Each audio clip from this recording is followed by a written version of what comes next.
A gente vai começar a gravar só. Pronto, beleza. Olha só. Bom dia, Andresa, tudo bem? E a Andresa entrou. Bom dia, professora. Tudo bem com a senhora? Muito feliz em te ver de volta. Ah, que ótimo. Miguel também está aqui, ó. Tá bem. Que bom que tá todo mundo bem. Olha, mais um aqui, o Wallace. O Wallace é aquele menino que tem a foto diferente, não é? Tô gostando de ver todo mundo no salão, empenhado. Exato. Bom dia. Ele está conectando. Então, bom dia para ele, mas pode começar a gravar. O pessoal está acordado desde cedo, professor, que a gente já teve uma aula antes aqui, quase todo mundo junto, né? Ah, é? É a Beleza. aula de segurança do trabalho. Bom dia, Wallace, tudo bem? Bom, olha só. Professor. Eu tive vendo um retrospecto, né, da nossa aula. A gente estava falando sobre especificações quando nós paramos, certo? Vocês têm alguma dúvida a respeito de como... Porque eu acho que ela foi bastante vasta, né? Eu expliquei em linhas gerais, tá? O que você faz com especificação. Porque a partir do momento em que as empresas passaram a usar o similar, isso aí derrotou todo mundo, tá? Porque é uma coisa que propicia erros. Porque similar, o que é similar? Similar pode ser o mesmo material, pode ser o mesmo aspecto, tem que deixar muito claro isso tudo, certo? Tipo, se você vai fazer, por exemplo, uma concorrência de mobiliário, tá? Essa, então, deixa muito a desejar, porque você pode comprar gato por lebre mesmo, tá? Por exemplo, quando você monta uma concorrência dessa, você tem que dizer o seguinte: qual é a espessura do tampo da mesa, como ele é feito, que tipo de gaveta, que tipo de corrediça, certo? Tudo isso tem que ser levado em consideração. Porque quando você coloca similar, aí você já amarrou as condicionantes, tá certo? E aí você já tem como garantir a qualidade do seu produto. E isso eu aconselho vocês a fazerem sempre. Eu sou bastante chata, então eu gosto muito de baixar o catálogo técnico de cada coisa. Se eu vou especificar, por exemplo, uma torneira, eu vou ler a respeito daquela torneira para saber de como ela é feita, como ela funciona, porque se eu sou obrigado a escrever similar, eu vou dar as condicionantes daquela que eu quero, que provavelmente é a melhor e por isso talvez a mais cara, e vou dar a chance do cara comprar uma outra melhor. Por exemplo, recentemente eu tive um caso muito engraçado, né? Que a gente especificou todos os metais de uma obra, tá? E a cliente foi comprar o metal, foi com a gente, e quando chegou lá, ela começou a ser enrolada pelo vendedor. O vendedor dizia assim: não, mas olha só, essa aqui, ela custa X, mas essa aqui, ela custa Y. Aí chamou o promotor de vendas, entendeu? E eu falei: olha, eu não conheço essa que era uma da Docol. Ele estava tentando vender a Docol para a moça. Aí eu falei: dá para eu segurar uma e outra na mão? Não, porque a Docol dá 20 anos, não, garantia eterna de cromagem, etc e tal. Tá bom. Eu posso segurar uma e outra na mão? Gente, a diferença de peso era absurda. Eu botei uma na mão direita, outra na mão esquerda, uma mão ficou lá em cima e a outra caiu, porque a outra era muito pesada. Aí eu falei: amigo, olha só, pelo que eu sempre soube, essa especificação aqui é essa aqui eu não sei, me parece plástico. Não, não é isso, é uma matéria, não sei o quê. Falei, tá, eu falei para a cliente, eu não compraria essa. Ó, vocês aceitam? O Miguel trouxe um café. Ela teimou em comprar. Vocês vão rir, gente. A torneira, quando engata na bancada, mesmo com aquela arruela de borracha, entendeu? Ela vaza.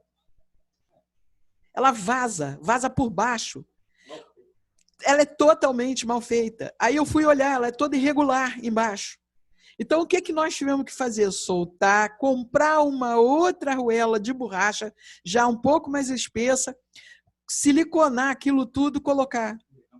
Gambiarra. É similar? É o mesmo aspecto, uma de outra. E a roxa trepou? Também. Eu falei, Jesus Cristo. Aí a moça, eu acho que eu fiz mal. Eu falei, fez. E o que eu faço? Eu falei, agora nada, já comprou. Quando estragar, você troca pela que a gente especificou. Mais ou menos, Miguel disse que entuba. É verdade. Então, gente, quando vocês forem especificar, especifica dessa maneira. Ocorre sempre muito erro em metal, em ferragem, certo? Porque louças. Porque quando você vai especificar uma louça, você tem que ver a dureza do esmalte, certo? Então, você tem que comprar uma louça que já tem uma certa tradição, que você já veja. Porque se você compra uma que você não conhece, ela vai ficar toda craquelê. Em muito pouco tempo, você vai ter amarelado o vaso, o lavatório, tudo. Vai ser horrível, certo? Então, vocês tomem bastante cuidado quando vocês forem fazer uma espécie... Aqui, ó, tem outra aqui, a Beatriz. Quando vocês forem fazer uma especificação. Por exemplo, quando você vai especificar ferragens, é outra coisa.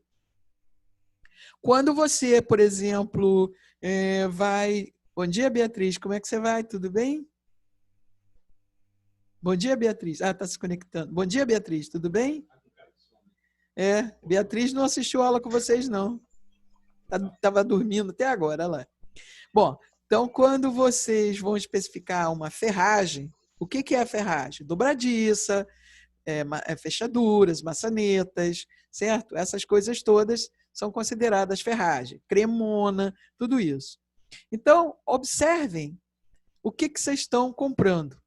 Por exemplo, quando você está perto do mar, não precisa estar de frente para o mar, mas aqui no Rio de Janeiro, por exemplo, se você especifica uma ferragem que é Zamac, ela vai te dar problema. Por quê? Porque ela não resiste à salinidade do ar. E a nossa cidade, ela tem uma salinidade do ar muito, muito alta, muito agressiva. Tanto que, quando você vai, por exemplo, especificar um tijolo que vai ficar aparente, ou concreto, você tem, por exemplo, o tijolo, você tem que ter ele glasurado. Vocês sabem, eu já falei o que é glasurado. São 3 queimas. Porque aí ele fica como se estivesse vitrificado. Senão, ele vai desmanchar. Por que hoje as pessoas dão preferência à massa pronta? Porque ela já tem um fungicida no meio dela. Por quê? Porque quando você usa a massa normal, se você usa saibro, o material orgânico, com a salinidade do ar, ela vai ficar farofa. Em muito pouco tempo, aquilo vai escorrer pela parede. Quando você vai botar um furo, você vê aquilo saindo. Uma farofa. Não sei se vocês já tiveram a oportunidade de ver isso. Alguém já viu? É uma coisa horrorosa. Então, você tem que tomar muito cuidado. Antigamente, as pessoas não faziam a massa com saibro, usavam areia, usavam cimento e colocavam uma coisa que era muito importante, que funciona até hoje, caso vocês queiram experimentar, que é o cal virgem. O cal virgem, entre outras coisas, ele é impermeabilizante. Então, ele te dá uma proteção, quando você está fazendo uma fachada, por exemplo, ele já te dá uma proteção extra. Não é cal virgem, não, é cal hidratado. Hidratado, desculpa. Desculpa, Antônio. Obrigada pelo à parte. Ele já é uma coisa que funciona muito, muito bem. O cal virgem se usa em tinta, desculpa, tá certo. Me perdoem a falha. Ainda bem. Estou falando isso porque uma vez eu comprei numa obra e entregaram sem querer cal virgem. E para você hidratar o cal, ele aquece, né? Ele ferve. Ferve. E ninguém percebeu, jogaram lá na massa, fizeram uma massa de embolso com cal virgem, o embolso aqueceu, todo mundo achou estranho, mas mesmo assim embolsou. Depois de um tempo começou a aparecer umas pedrinhas estourando, que eles começaram a hidratar as pedras que não dissolveram, começou a hidratar no embolso. E começou a criar entendi. No embolso. Umas bolhas, né? Eu já vi isso. isso. Eu já vi isso numa massa no piso. Isso. E aí ela pipocava igual uma brotueja, assim, uma catapora, e aí ela explodia, não era isso? Porque ela vai hidratando com o tempo depois. Eu já vi isso acontecer, também achei muito estranho. Uhum. Achei muito estranho. Mas olha só, então, a nível de especificação, o que vocês acham? Vocês acham que está correto? Precisa falar mais alguma coisa? Entendeu? Porque eu acho que eu já dei em pinceladas gerais. Eu não vou ensinar ninguém a especificar, mas eu dei, vamos dizer, parâmetros, tá? Para que vocês possam aprender a fazer uma especificação no escritório de vocês. Alguém tem alguma dúvida, alguma necessidade especial? Sim ou não? Põe pelo menos o dedinho aí para dizer se... Não. Tá, beleza. Só para saber a reação. Não precisa nem falar, mas tudo bem. Então, olha só. Eu queria falar um pouco, antes de prosseguir. O que foi? Ué, a Thaís já tinha entrado e saiu. Deve ter caído a conexão dela. Eu queria falar um pouco sobre a reposição das aulas. Todo mundo sabe que eu não faltei porque quis, né? O Covid me obrigou. E então, eu vou ter que repor essas aulas, tá certo? Não vai ter como a gente fazer diferente. E falar também sobre o trabalho.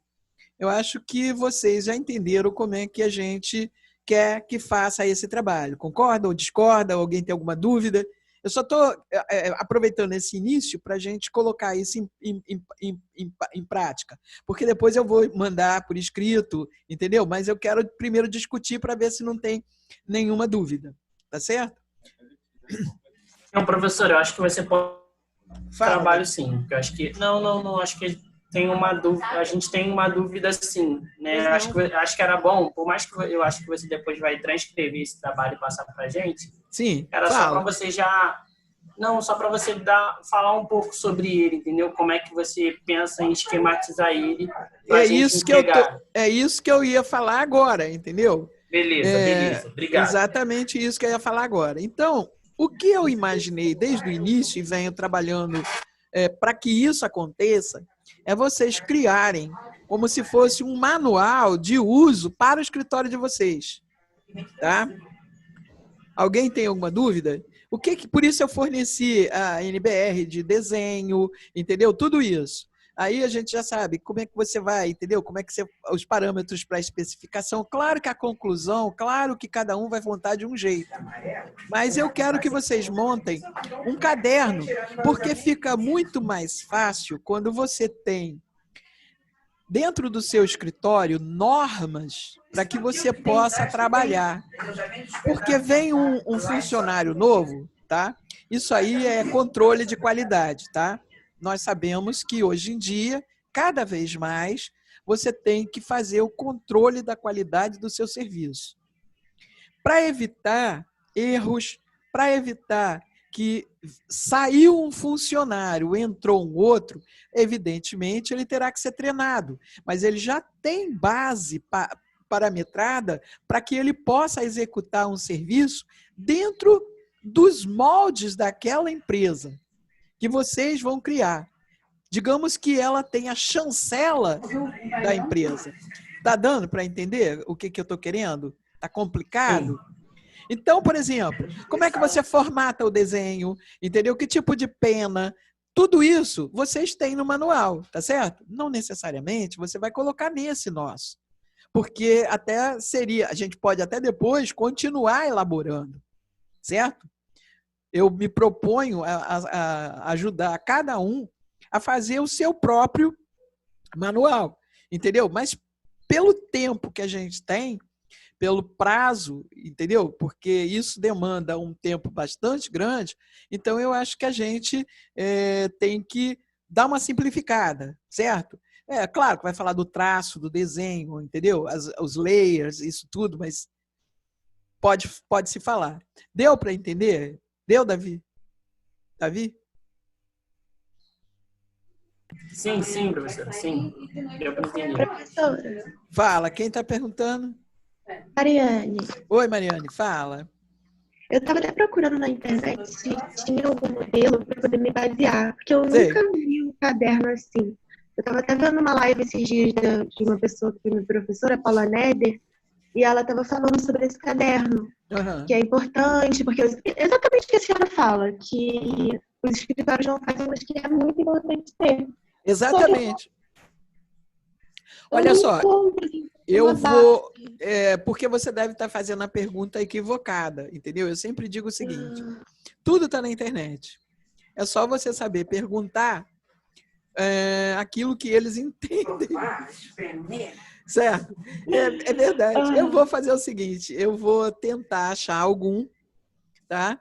E vou mostrar para vocês. Eu tenho da época em que a gente fazia desenho à mão livre, certo? Essas coisas todas, tá certo? Porque, por exemplo, a nível de desenho, tá? O que é o quê? Você pode botar lá a NBR do desenho. Isso aí não tem o menor problema, certo? Quando você vai, por exemplo, trabalhar com o CAD, o Revit, entendeu? Você vai dizer as famílias, no caso do Revit, que você vai usar, e as layers que você vai usar no CAD, tá certo? Então, isso, a nível de desenho, você resolveu. Aí vem aquela coisa que a gente debateu já, que é o seguinte, o número de pranchas, o número de desenhos. Quando você faz uma proposta, tá, que você determina que você vai ter X documentos, você tem que ver o que você vai, o que em cada documento vai existir. Porque aí é que começa o grande erro. Porque você, por exemplo, vai esquecer de informar coisas, tá, que são fundamentais. E você vai proporcionar a uma outra pessoa uma interpretação daquilo que você quer fazer, e ela pode não ser aquilo que você entendia, que você estava desejando. Então, você tem que fazer tudo especificado, detalhado, demonstrado, para não haver nenhum erro. Tá? Eu posso dizer para vocês uma coisa que me aconteceu há alguns anos atrás. Eu tinha uma amiga e ela tinha uma sócia. E essa sócia tinha um filho, acho que não era filho não, acho que era afilhado, sei lá, não me lembro. Era um arquiteto que morava em Petrópolis. E era um menino novo, na época, recém-formado, e elas estavam abrindo uma loja. E ele entregou um trabalho que basicamente era um estudo preliminar, ele não tinha mais nada além daquilo para ser construído. Aí eu fui e falei para ela, falei, cara, olha, com isso aqui vai ficar complicado você fazer qualquer coisa, isso vai dar margem a erro. Se você entregar isso na mão de um construtor, ele vai interpretar de forma errônea. Ah, você pode conversar com o rapaz para mim? Posso. Aí ela colocou ele no telefone comigo e o menino teve trocentos ataques. Não, porque assim que eu trabalho. Eu falei, tudo bem, então, sem problema. Começou o trabalho. Evidentemente, aconteceu aquilo que eu estava dizendo. Deu erro, deu erro, deu erro, deu erro. Essa minha amiga mandou parar a obra, pediu para o menino vir ao Rio, eu sentei com ele e disse, eu me esqueci o nome dele, o fulano, olha só, você tem que detalhar um pouco mais, entendeu? Especificar um pouco melhor, porque o construtor está tendo problema. É assim que eu trabalho. Aí ela falou para ele, então, nesse caso, eu vou ter que pedir a Lúcia para fazer o desenvolvimento do seu trabalho. Aí ele disse, não, eu não permito isso. Tá bom. Então faz o seguinte, eu já te paguei o que você deve e eu vou começar do zero, vou fazer um outro projeto. E assim foi feito, entendeu? Por quê? Porque não estava dando certo. Ele dizia assim, parede pintada na cor tal. Mas qual é a parede? Entendeu? Não especificava nada, não fazia nada. O piso, entendeu? Aí botava assim as cabines de prova, que era uma loja de roupas femininas, as cabines de prova, mas ele não dimensionava direito, ele não fazia nada. Bom, eu falei para ela, olha, para você não perder o que você fez, já que você gostou, entendeu? Eu vou partir da ideia, o partido, entendeu? E vou dar os toques. E assim eu fiz. Então isso é uma coisa complicada. Aí eu digo para você, se você tem um caderno, você já tem uma norma de como você vai trabalhar, o que você tem que entregar, o que consta de cada documento. Entendeu? Você já viu, por exemplo, caderno de... Davi tem. Davi, você não pode mostrar um caderno do shopping para eles? Posso sim. Entendeu? Olha só, a gente pode se basear no caderno do shopping, tá? Para fazer o nosso. Porque o Davi está aqui. Professor, eu tenho um caderno aqui da empresa que eu trabalho. Maravilha, mais um, tá vendo? Aí a gente vai trabalhar em cima disso, tá certo? E vai melhorar até, adequar, aprimorar. A gente vai ver os prós e os contras de cada um e vai anexar. O que vocês acham da ideia? Você concorda, Wallace? Você concorda, Davi? Por mim, tranquilo. Inclusive, para os dois, isso vai ser muito benéfico. Por quê? Porque vocês vão olhar com outros olhos e vão levar para o pessoal acima, entendeu? Prováveis mudanças. Porque nós vamos acabar contactando. Concorda ou discorda? Porque... O que foi, Davi? Fala. Não. Concordo. Não, inclusive, assim, uma coisa legal assim, até de falar, que a gente está nesse momento da pandemia, é que realmente agora no nosso caderno técnico a gente incluiu uma quantidade de normas, né, para o pessoal, porque agora foi liberado, agora que o shopping abriu, a gente também liberou a questão das obras, né? Sim. E aí a gente colocou algumas normas que têm que ser seguidas em combate ao Covid, né? Prevenção, combate e prevenção na obra, entendeu? Então, isso ficou bem legal também. Pois é, isso tudo é muito importante. Só que, por exemplo, o caderno do shopping, ele sempre diz lá, então os dois aqui, do Wallace e do Davi, não vão concordar comigo. Tem sempre a palavra similar, era aquilo que eu estava falando, entendeu? Eles não estão preocupados com o desempenho técnico, ele vai dizer similar. A responsabilidade é de quem estiver fazendo. O Wallace trabalha numa construtora, o Davi trabalha como arquiteto num shopping, tá certo? Então, eles não vão estar preocupados com isso. A construtora, por causa do custo, tá certo? E o Davi, porque não é a responsabilidade dele, tá? Pedir o certificado, a garantia do material. Concorda, Davi? Concorda, Wallace? Sim. Então, eu acho que seria uma coisa bastante interessante. Concordo. Tá? Que se o Davi pudesse, digamos, disponibilizar isso, seria de grande valia. Porque o seu já é virtual, né, Davi? O seu catálogo, o seu manual. Não, é assim. Na verdade, é um arquivo em PDF que a gente atualiza, né? Sei. Conforme vai sempre atualizando. Acho que, se não me engano, está na 13ª atualização. Entendi. E a gente vai sempre atualizando com as informações novas, enfim, devido a tudo que também está acontecendo, a gente atualizou. Então, eu tenho ele sempre atualizado. Entendi. É uma coisa bem interessante, tá? Porque o que acontece? Por exemplo, eu tenho caderno técnico, só que está impresso. Eu não tenho mais no PDF no computador. Eu tenho do Shopping Tijuca, eu tenho do Nova América, entendeu? Dá para escanear, mas é muito grosso. Mas tudo bem, eu tenho isso porque eu fiz muitas obras nesses lugares, tá? Eu fiz muitos projetos. Eu tenho do metrô, entendeu? Eu tenho todos esses. O metrô eu tenho, inclusive, eu tenho ele em mídia, tá? Eu posso disponibilizar sem o menor problema. Que aí vocês já vão ver, tá certo? Então, são normas, são regras, só que o nosso vai ser mais amplo. A gente vai anexar coisas ali. Por exemplo, pelo que eu sei, deve ter no do Davi o seguinte: que tipo de piso é colocado numa loja? Tem que ser um piso antiderrapante, entendeu? Etc.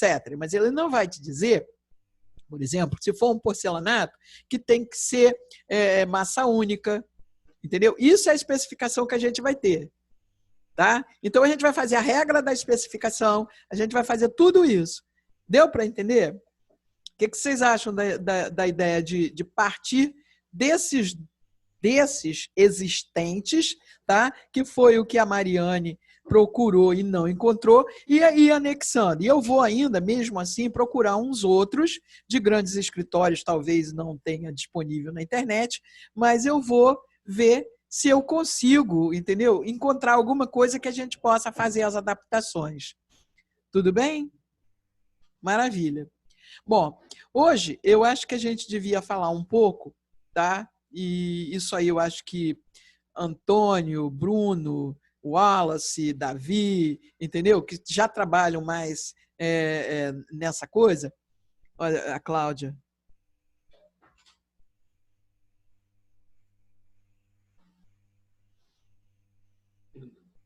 Eu já ia lá. Oi, Cláudia, tudo bem? Então, eu ia falar um pouco de uma maneira mais rápida, porque para a gente falar isso, tá? Eu até tinha conseguido uma pessoa para fazer uma palestra para nós sobre... Oi, Cláudia, tudo bem? Sobre orçamento. Só que com essa pandemia, entendeu? O cara simplesmente declinou. Não quis fazer, não teve tempo, sei lá. Então, nós vamos falar, a grosso modo, rapidamente, tá? Como é que você faz um orçamento? Eu até pedi para o Miguel, mas o Miguel disse que ele é tímido. O Miguel sabe fazer muito bem, entendeu? Mas ele disse que ele é tímido. Tá ali fazendo careta para mim. Então, como é que a gente começa a pensar no nosso orçamento?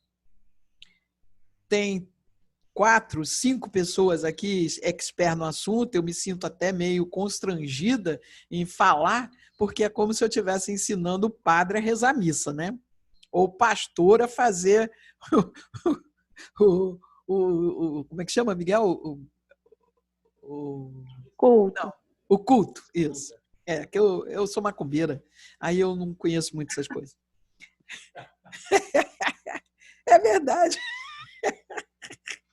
Todo mundo sabe disso. Aqui no meu braço, ó. Todo mundo sabe disso. Então, o que acontece? Quando Muita você... axé. Hã? Muita axé. Axé, ô. Ah, você também é do babado, é? Simpatizante. Né? Que bom saber disso. Já tem um companheiro, tá vendo? Então, quando você vai fazer um orçamento, normalmente, tá? Você vai ter que analisar alguma coisa. Digamos que você vai pegar um projeto, tá? Você tem que fazer uma proposta, tá? Que também não deixa de ser um orçamento, concorda comigo? Para fazer um trabalho. Quais são os parâmetros que você tem que levar em consideração para você fazer isso? Vamos começar, então, com a nossa proposta, depois nós vamos passar para o orçamento que vai ser gerado pelo projeto que nós fizemos. Beleza? Tá todo mundo de acordo? Tá? Eu já falei até um pouco algumas aulas atrás sobre isso, mas hoje vai dar uma sequência, porque eu tinha falado que eu ia voltar exatamente para que nós pudéssemos, tá, falar, desencadear o processo, tá certo? Então, a primeira coisa que você faz é ter uma conversa com o cliente, onde você vai montar o briefing, que você vai ter a ideia do que ele quer fazer. Você vai visitar o local, para que você possa ver as condicionantes do local. Daí você vai calcular o tempo. Sempre quando você vai fazer um orçamento de projeto, uma proposta de projeto, o que você tem que considerar é o tempo que você vai gastar para fazer aquilo. Não pode nunca esquecer que você tem custos indiretos. Mesmo que você trabalhe em casa, mesmo que você não tenha um escritório no qual você tenha que pagar um aluguel, você vai ter um custo operacional na sua casa. Ou seja, você está sublocando um espaço, tá? Claro que você não vai cobrar um aluguel de um mês por aquilo, mas o tempo que você vai trabalhar ali, esse tempo vai ter que ser computado. Você vai ter o gasto de luz, certo? Você vai ter o gasto de escritório, papel, tudo que envolve o escritório, tá certo? Então, você vai ter um custo indireto ali, tá? Luz, papel, internet, telefone, tudo isso, tá certo?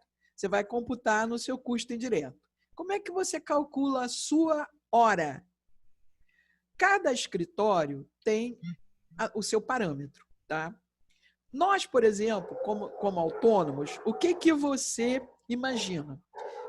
Você imagina o seguinte, eu estou dizendo isso, se você pegar, por exemplo, a tabela do CAL, a tabela do IAB, eles vão dar esses parâmetros para você calcular. As pessoas costumam dizer assim, mas esses parâmetros são elevados. Não, vai tirando aquilo que é supérfluo dali, que você vai ver que vai chegar no que eu estou falando, tá? Que você vai sempre calcular um percentual sobre a obra, tá certo? Esse percentual, ele vai dar em torno de 5 a 6% o valor do projeto, tá certo? Vai ser em torno de 5 a 6% do valor da obra, tá certo? É um cálculo estimativo. Como é que você calcula isso? Vamos lá. Claro, você fez o percentual, vamos pelo outro lado. Como é que você vê? Qual é o valor da sua hora? Então, você sabe que você pode trabalhar com nota ou você pode trabalhar sem nota. Quem tem empresa aí me ajuda, tá? Eu não me lembro de cabeça direito, mas eu acho que são 31%, né, o Antônio e Bruno, que tem empresa, de impostos, não é isso? Depende. Se for do Simples, aí a empresa é 8%. 8%. Se for uniprofissional, é 2%, não é isso? Não conheço uniprofissional. Uniprofissional é o seguinte, eu tenho uma empresa uniprofissional, tá? Que são 2 arquitetos, 3 arquitetos, entendeu? O uniprofissional é que é de uma única profissão. Então, ela não vai ser registrada lá na negócio do... Como é que chama, meu Deus? Esqueci agora. Na junta comercial, exatamente. Ela chama-se uniprofissional. O que vem a ser isso? Você calcula um percentual, tá? Porque são todos profissionais da mesma área. Só que eles só podem fazer aquele tipo de serviço. Tá certo? É um tipo de uma modalidade. Então, acho que são 2 ou 3%, não me lembro. E ela... Fala, Antônio. É tipo um MEI? É um MEI, é como se fosse um MEI, só que é um MEI que o arquiteto pode ter. Porque você vai calcular o imposto sobre o lucro presumível. Entendeu? Então, não é os 3.600, os 36 mil, sei lá quanto é o MEI. Você vai ter, entendeu? De acordo, por exemplo, no mês eu vou calcular, vou trabalhar 20 mil, 30 mil. Então, eu vou pagar o imposto de acordo com aquilo, entendeu? É presumível que eles chamam, tá certo? Eu aconselho a todo mundo a trabalhar com segurança, tá? Porque isso dá uma certa garantia, uma certa tranquilidade ao cliente, certo? Então, vamos nós. Como é que você chega a um valor de hora? Você diz o seguinte, bom, se eu estivesse trabalhando direto, eu queria ter um salário de 20 mil reais, vamos dizer, certo? Calculando com imposto, que seja lá o que o Antônio falou, vou calcular 10% só para a gente ter um valor fácil de calcular. Eu teria mais 10%, eu teria 22 mil, seria o quanto teria isso, certo? Seria quanto teria o custo, tá? Da minha hora, tá certo? Se eu dividir isso por 176, que são 8 horas por 20 dias, 22 dias, né? Então, você vai ter os 176. Aí você vai ter o valor da sua hora. Isso é considerado como? Por exemplo, o cara que foi lá no cliente, conversou, fez o risco inicial, entendeu? Deu o start do projeto, ele é o arquiteto-chefe. Então, a hora dele é essa. Qual vai ser a hora do arquiteto que vai... Pleno, sênior e júnior. Miguel está me... Então, o arquiteto pleno, a hora seria essa, tá? Qual seria a hora do sênior? Seria um pouco menor. Qual é a hora do júnior? Um pouco menor ainda. Qual seria a hora do estagiário? Então, como é que isso é calculado? Quanto tempo eu demoro numa reunião com o meu cliente? Vamos dizer que eu demorei várias reuniões, eu considerei 8 horas de reunião. Então, eu vou ter o meu valor de hora multiplicado por 8. Botei do lado. Quanto tempo eu demoro? Eu, por exemplo, gosto de fazer o levantamento, tá? Porque eu sempre chego à conclusão de que o meu olho, tá, vai ser automaticamente condicionado àquele espaço e na hora de eu projetar é muito, muito, muito mais fácil, porque eu vou visualizar, eu vou entender muito mais do que o estagiário que foi lá para fazer, porque eu já sei a manha, eu já sei o que eu preciso. Então, eu vou considerar também a hora do levantamento. Só que eu não vou considerar a hora do levantamento como sendo a hora do arquiteto pleno. Eu vou considerar a hora de um arquiteto júnior ou de um estagiário mais gabaritado, tá certo? Então, se eu for considerar, por exemplo, a hora de fazer a medição do levantamento, vou considerar um dia, são mais 8 horas, eu já coloquei ali, já coloquei do lado. Quem vai passar limpo essas medidas é o estagiário. Então, quando eu colocar o item levantamento, que o cara vai ter que me pagar depois, eu vou considerar a hora que eu falei de um arquiteto júnior, entendeu? Por exemplo, e um estagiário para fazer o desenho. Então, essa hora vai ser muito menor, esse valor vai ser muito menor, embora eu esteja fazendo, não é justo eu cobrar um pleno, entendeu? Para fazer um levantamento. Não é isso que a gente faz. Tá dando para vocês entenderem? Tá todo mundo concordando, discordando? Tem alguma dúvida? Quer perguntar alguma coisa? Tá dando para entender bem, professor. Tá, então maravilha. Antônio, fala. Na realidade, quando a gente faz aqui orçamento até para órgão público, a gente tem que usar uma tabela, tipo tabela SINAP. Eu vou falar dela depois, porque essas tabelas já são prontas, entendeu? Eu estou te dizendo num escritório, o que a gente está fazendo é montando um escritório. Então, eu estou dando parâmetros para que a gente faça isso. Eu vou falar depois das tabelas, que já são prontas, entendeu? Que você tem várias tabelas de vários lugares e que você utiliza, entendeu? Mas aí é específico para você fazer determinado trabalho. Tá? Eu estou dizendo de uma maneira geral, porque nós não estamos montando um caderno nosso, a gente está estabelecendo parâmetros para que conste do nosso caderno. Entendeu, Antônio? Claro que eu vou falar da tabela. É evidente que eu vou falar da tabela. Mas hoje a nossa intenção é falar sobre isso. Tá certo? Beleza. Então, continuando. Quando eu sento para fazer o estudo, tá? Eu já tive lá o meu contato com o cliente, eu já fui lá, já fiz o levantamento, o meu estagiário já fez a planta para mim, já passou, entendeu? Ele vai me entregar, porque uma coisa é líquida e certa. Cada vez mais eu acredito nisso. Para que você possa projetar bem, tá? Não adianta você sentar aí na frente do CAD, no computador, você fazer o projeto ali. Existe uma coisa que é chamada, entendeu? É quase que uma auto-hipnose, que é muito bom quando você senta, entendeu? Você plotou aquele desenho que já o cara fez no CAD para você e você vai riscar ali em cima. Você vai ter ideias muito mais rapidamente e você vai ver o negócio muito maior. A não ser que você tenha um telão, entendeu? Que você possa ver o espaço todo. Senão você vai ver pedaços e você vai montar uma coxa de retalho. Você nunca vai ter uma visão geral, entendeu? De todos os fluxos, de todas as necessidades que você precisa. Eu não sei se vocês concordam. Eu estou dizendo para vocês o que eu acho, entendeu? Como eu trabalho. É evidente que tem gente que trabalha diferente e que faz muito bem. Eu não vou dizer para vocês, eu estou dizendo da minha experiência, da minha expertise, tá certo? Então, vamos nós. Eu vou sentar ali e vou começar a colocar... Desculpa, é que estava atrapalhando aqui. E vou começar a colocar todos os condicionantes que aquele cliente necessita para que funcione bem. Se for uma reforma, ou se for uma construção nova, se é uma casa, se é um prédio, seja lá o que for, tá certo?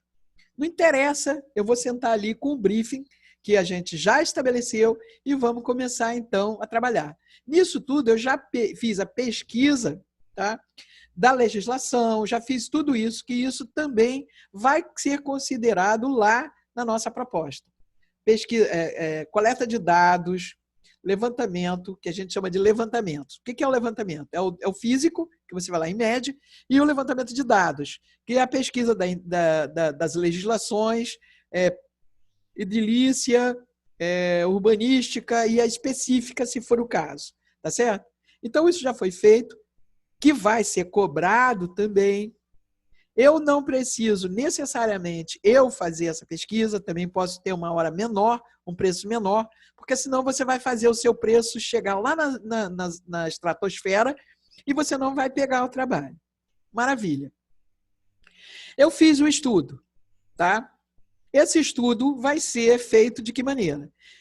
Eu vou passar esse estudo a limpo, eu posso fazer alguns 3D, tá? Porque hoje em dia, cada vez mais, o cliente não consegue visualizar a coisa e ele já se viciou, entendeu? E sabe que no 3D ele vai ver a ideia toda montada. Antigamente a coisa era diferente, tá? Você mostrava a planta, você fazia umas perspectivazinhas rápidas e você mostrava o todo. Mas hoje, ainda mais depois que inventaram o óculos, eles querem ver e viajar dentro da maionese. Então é um negócio muito maluco. Tá, tudo bem, a gente faz, mas isso tem um custo. Quanto custa isso? Quanto custa uma imagem 3D? Porque nós sabemos que se você trabalha com Revit, ao mesmo tempo que você está elaborando uma planta, os seus cortes, as suas vistas, as suas elevações já estão sendo feitas. Mas se você está fazendo um CAD, você não está fazendo ainda isso. No máximo, você vai fazer o sketch para depois renderizar.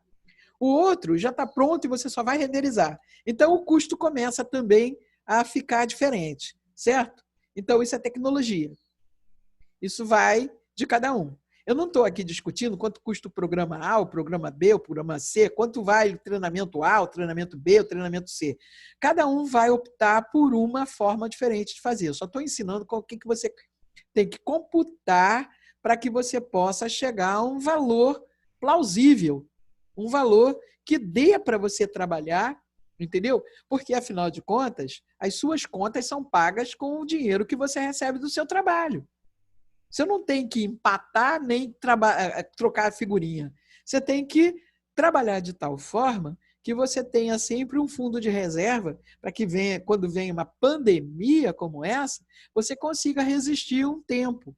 É claro que você não vai, entendeu? Ter um lastro muito grande, mas você tem que ter uma certa segurança.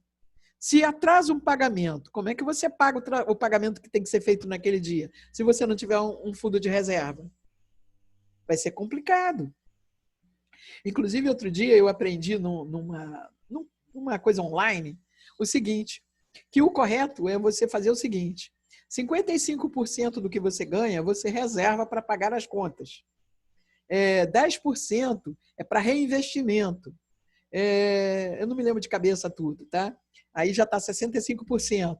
É reinvestimento e aí você tem mais 10% para melhorias, já são 75%. Bom, depois a gente até fala, você tem que ter um plano de captação de recursos, né? De distribuição de renda, certo? E realmente é uma coisa engraçada. Claro que você não precisa fazer um monte de caixinha e dizer esse dinheiro vai aqui para isso, aquele vai aqui para aquilo. Isso aí antigamente você fazia, hoje você não precisa mais. O próprio banco já te dá essa vantagem. Pelo menos o Banco Itaú tem isso. E você pode reservar X especificamente para isso, Y para aquilo outro. Eu não sabia, entendeu? E eu aprendi isso recentemente com a gerente que me explicou. Eu achei muito legal, tá? Ainda não tive dinheiro para fazer não, mas eu vou fazer. Porque agora virou um bolo só, um bolo doido, e aí o negócio ficou maluco. Tá? Mas é uma forma de você se prevenir. Bom, voltando então, você já apresentou o cliente. Aí o cliente vai olhar, o cliente vai gostar ou não, tá certo? E você vai conversar com ele sobre as modificações. Eu já deixei claro uma ocasião que mais do que 3 versões sobre o mesmo espaço, sobre a mesma obra, entendeu? Não funciona. você já vai ver que o cara está com más intenções. Então, a partir da terceira, você já vai cobrar. Porque, de alguma maneira, você limita o cara, entendeu? A pensar dentro de um parâmetro. Porque se você deixar, é um devaneio. Ele vai ficar a vida inteira trocando alhos por bugalhos. E nunca vai chegar a uma conclusão. E isso não é uma coisa boa, entendeu? Para você, para ele, para ninguém. Porque tudo que você faz tem que ser muito bem planejado, muito bem pensado, muito bem executado. Se o cara começa a queimar etapas e mudar, entendeu? Vai ser problemático. Tem que deixar bem claro que todas as mudanças, exceto algumas, entendeu? Que são implicações depois no desenvolvimento, entendeu? Que serão feitas no estudo preliminar. Beleza? Aí, esse estudo preliminar vai virar um anteprojeto. O que é o anteprojeto? Você vai pegar aquele estudo, você vai colocar as cotas, você vai colocar todas as informações, você vai fazer o lançamento da estrutura, você vai fazer o lançamento da elétrica, da hidráulica, de tudo. Todos os pontos vão estar lançados ali, sugeridos, porque é o anteprojeto que vai ser enviado para o projetista complementar para que ele faça os seus pré-projetos, que manda para você fazer a compatibilização, tá? E envia de novo para ele. Isso eu já falei, eu vou passar rápido. Então, o anteprojeto também vai ser enviado para a prefeitura, se for o caso, tá? Para fazer a aprovação. Ela só vai mudar o carimbo e vai colocar o quadro de áreas, etc. e tal. Certo? Então, olha só, você já tem o briefing, que são as reuniões, etc., que você vai fazer para discutir, que a gente já fez, o levantamento de dados, o estudo preliminar, o anteprojeto, certo? O anteprojeto, projeto legal, né? Você tem o pré-projeto, tá certo? E você vai ter o executivo. O executivo é fundamental. Há alguns anos atrás, existia uma revista da editora Pini, que era uma revista fantástica.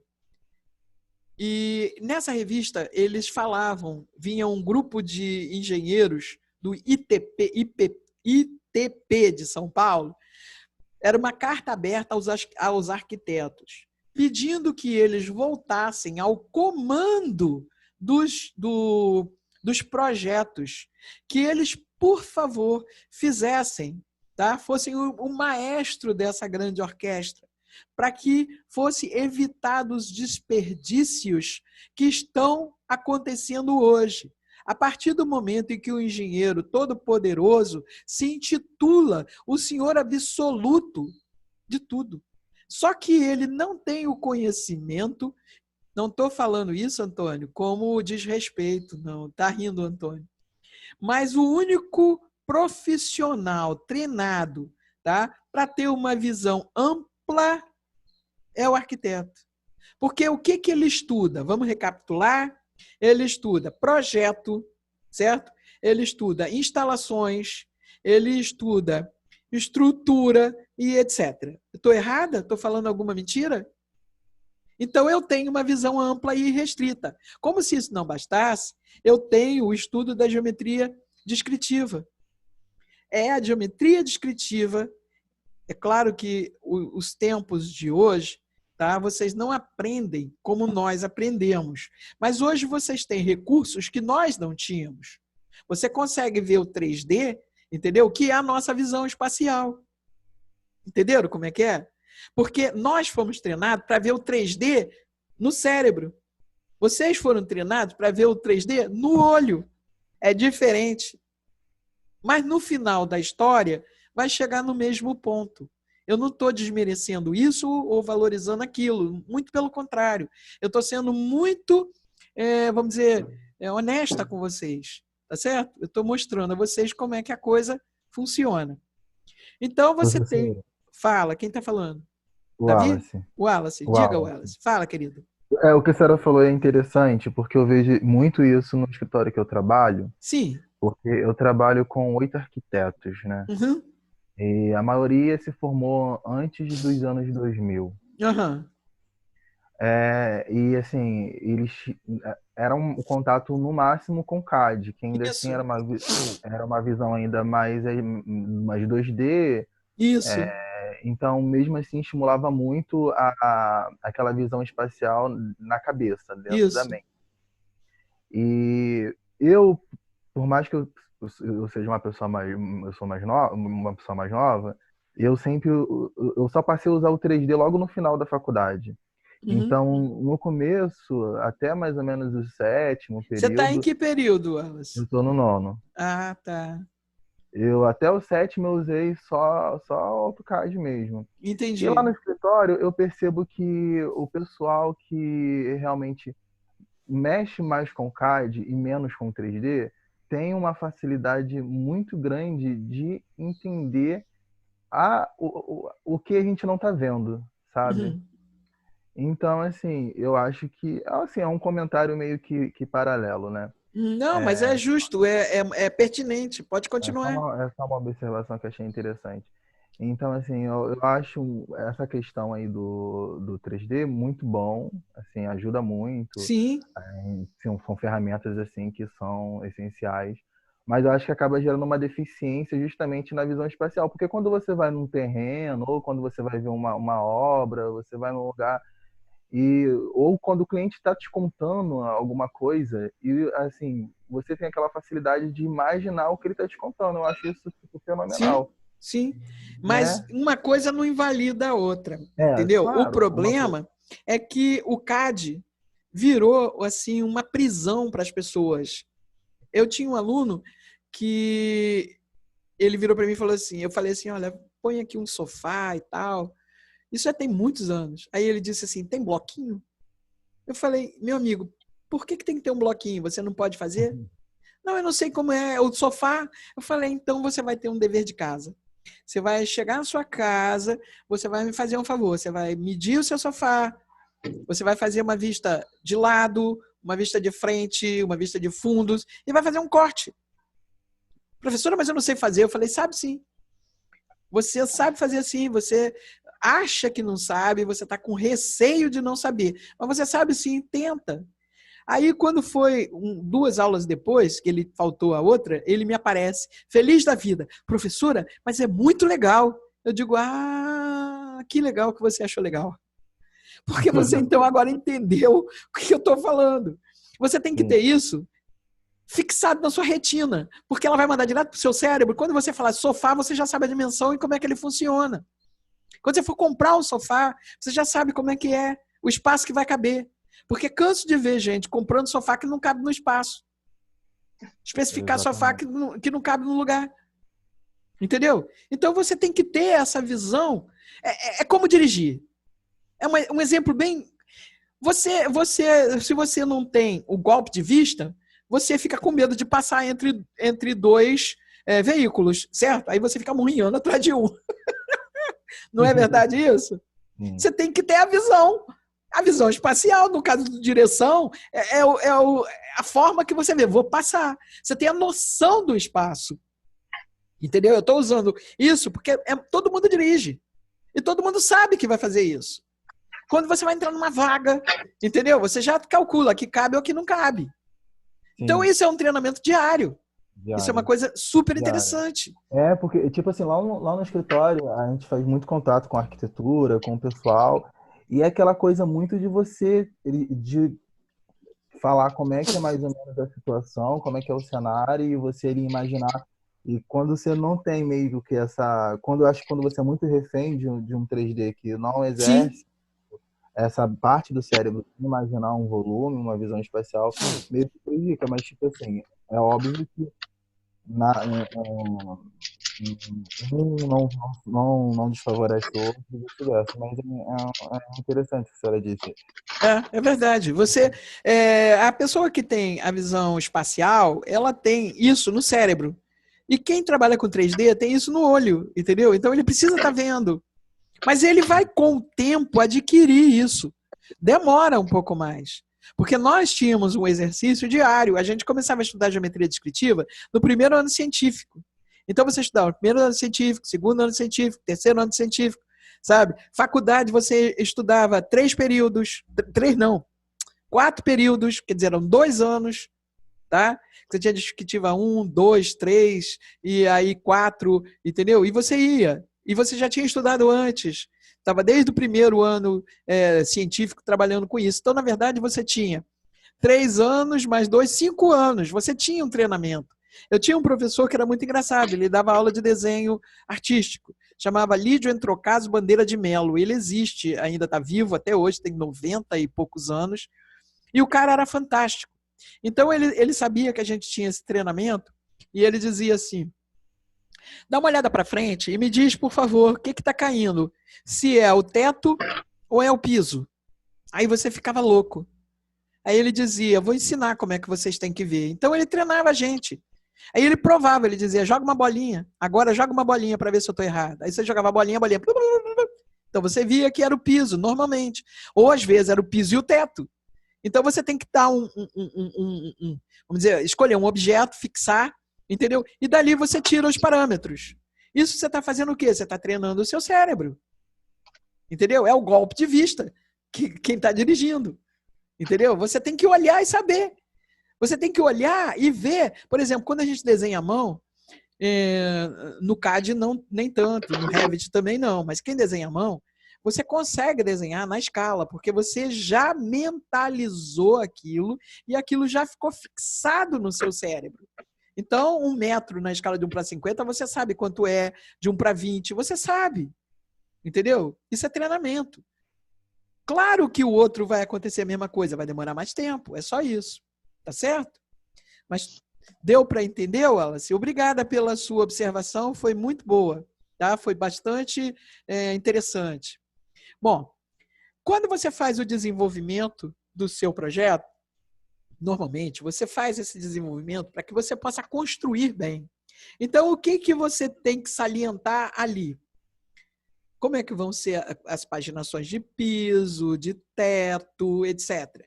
Porque o detalhamento, ele faz parte disso, mas ele já é uma coisa mais específica. Primeiro você tem que montar o esqueleto, a estrutura, tá certo?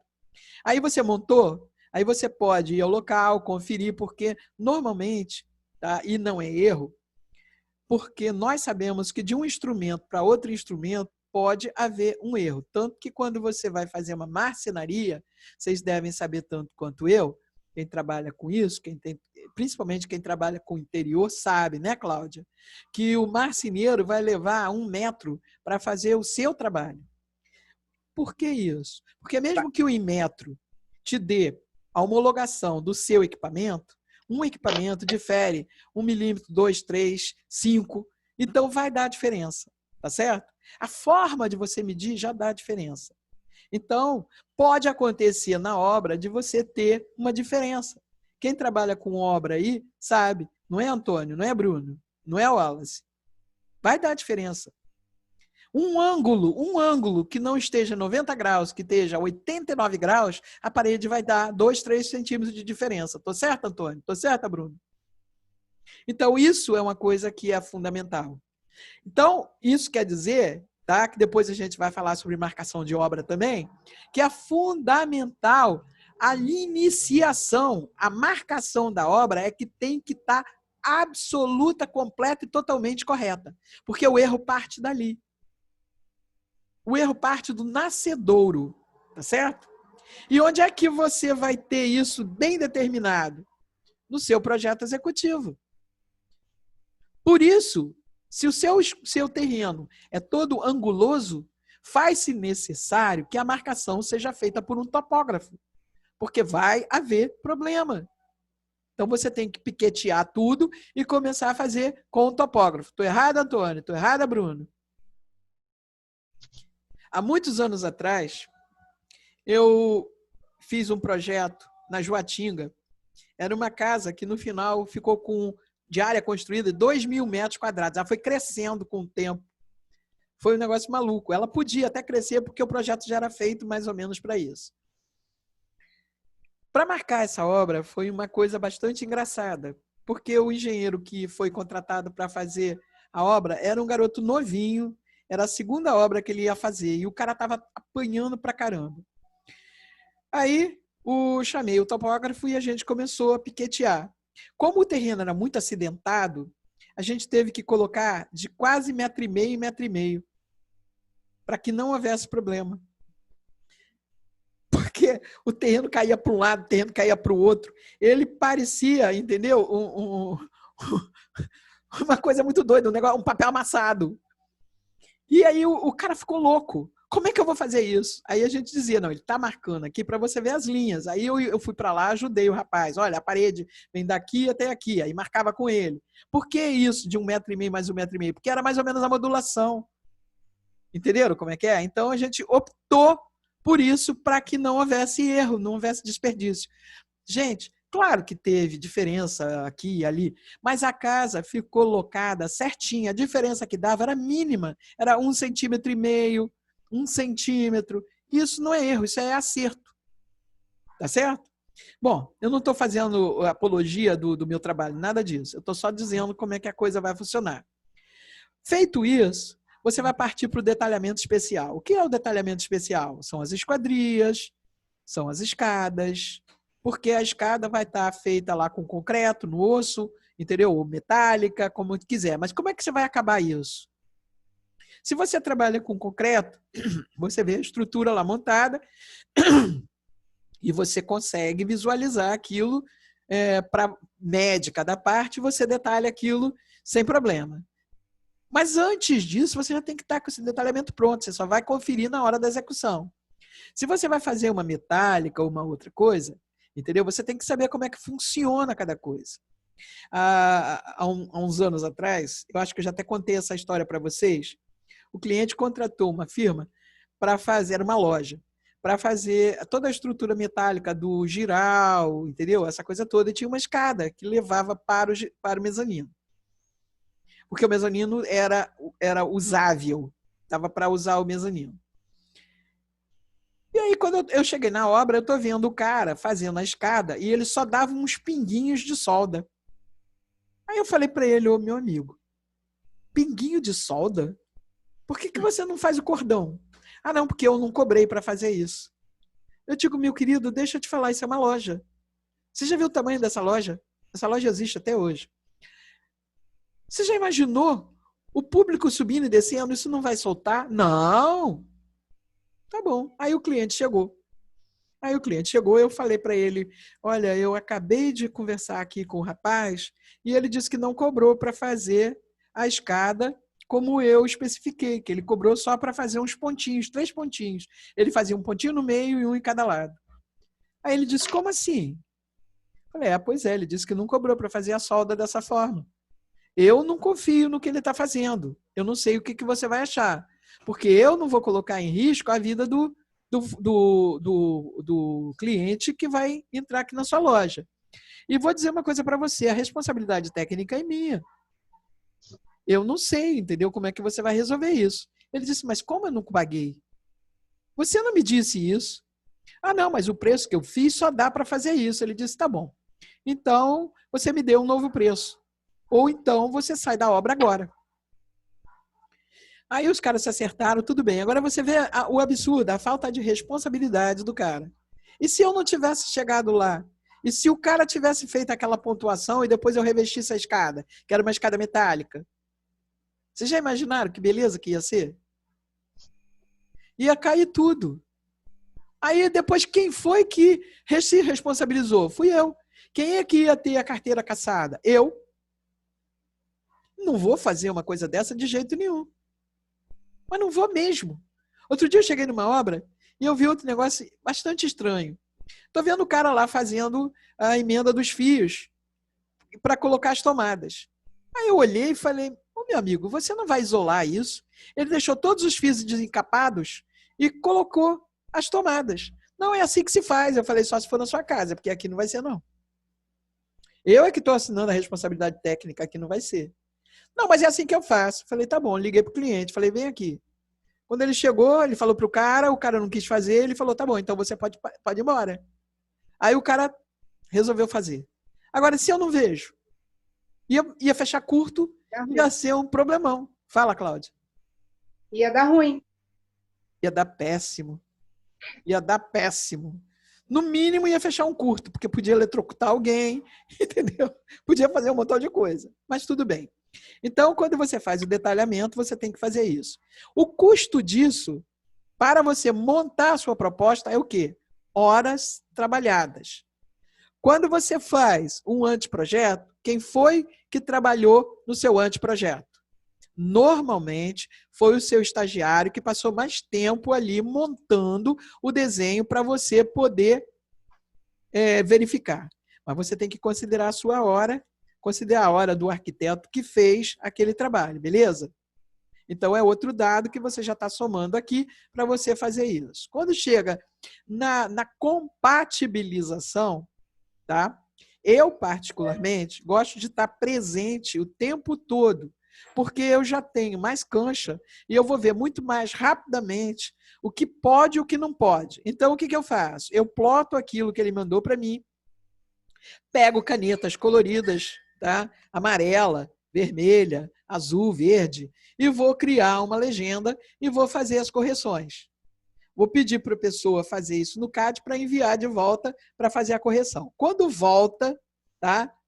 Eu vou fazer a checagem final para que eu possa fazer, então, o meu executivo. Tudo isso tem um custo. O que eu estou querendo mostrar para vocês é o seguinte.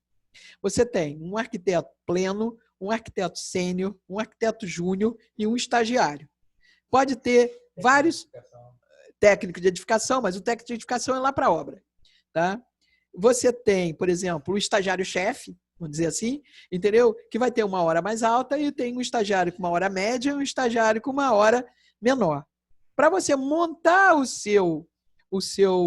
a sua proposta, você tem que usar esses parâmetros para que você possa ganhar dinheiro, não perder com o seu trabalho, entendeu? Valorizar o seu trabalho. Deu para entender como é que você monta uma proposta? Evidentemente, quando você faz isso, você tem que ver o lucro que você quer ter. E você tem que computar esse lucro, não tenha dúvida. Porque você não está fazendo ali, entendeu? Um trabalho de caridade. Você está fazendo um trabalho profissional. É aí que mora o perigo, porque se você vai ao médico, ele cobra a consulta. Ele não vai te dar a consulta de graça, ele não é seu amiguinho. Ele pode até dar, se ele for seu parente, etc e tal. Você vai ao dentista, você vai ao advogado, qualquer um vai te cobrar o valor. Muito bem, então você chegou a esse valor, para aquilo ali. Você já sabe mais ou menos, para você ter um parâmetro para comparar, tá? Você já sabe que o seu projeto pode ter X metros quadrados. Aí você vai ver, tá? No CUB, todo mundo sabe que é o CUB que tem nas tabelas que o Antônio já falou, tá certo? Que é o valor usado para a obra. Você vai ver o CUB, tá? E você vai calcular um percentual, tomando Coca-Cola, né, Antônio? Ah lá! Você vai calcular o percentual... É zero, né? Tá. Você vai calcular, então, o valor da sua obra, levando em conta o quê? A metragem quadrada. E você vai ter um parâmetro. Você tem a construção baixa, média e alta. Padrão baixo, padrão médio, padrão alto. Você vai ver mais ou menos o que vai ser a sua obra, o local, entendeu? O tipo de acabamento que você vai usar e ele vai estar dentro disso. Lembra sempre o seguinte, que o básico, o tijolo, a areia, o cimento, o ferro, a pedra, entendeu? Para construir um castelo, para construir uma tapera, é o mesmo. Só vai ter o que de diferença? A metragem quadrada, beleza? O que vai dar a diferença? É a especificação do material que você vai usar, que vai te dar padrão baixo, médio ou alto. Concordam ou discordam? Quando você vê o seu cliente, você já sabe de imediato aquilo que você vai trabalhar, tá? E você vai calcular, então, de acordo com isso. Com isso, você vai fazer o quê? Você vai calcular o valor da sua obra e você vai ver de 5% a 6%, tá? Do valor dela, que vai ser o seu preço de projeto.